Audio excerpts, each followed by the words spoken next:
Now to the markets this morning, rebounding overnight after a global sell-off yesterday that sparked new fears about an economic slowdown.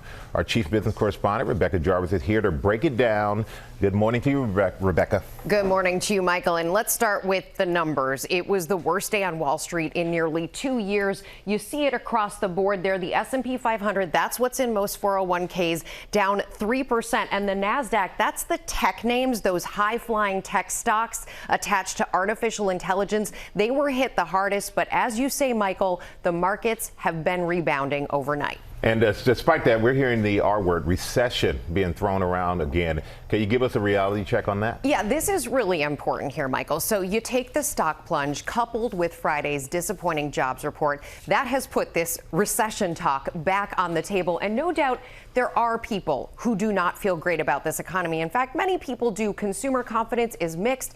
Inflation, though, this is important. It's much lower than it was a year ago.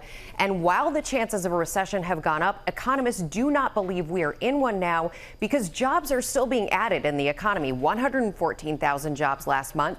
Unemployment at 4.3%. That is very low historically, and wages are still rising. That does not happen in a recession. And this is important because it means there's still time to steer clear of a severe downturn. It really comes down to what the Fed does next with interest rates, then how investors, consumers, and employers react. And there's conversations right now, Michael, about the Fed perhaps cutting interest rates before it meets in September. It will very likely cut in September. That means credit card bills, your APRs go lower, mortgage rates, if you're trying to buy a house, new car loans, they get less expensive. That's something I think everybody would be excited about. But, you know, for those people who are concerned about their money, what do they do now? Look, you have to look at history.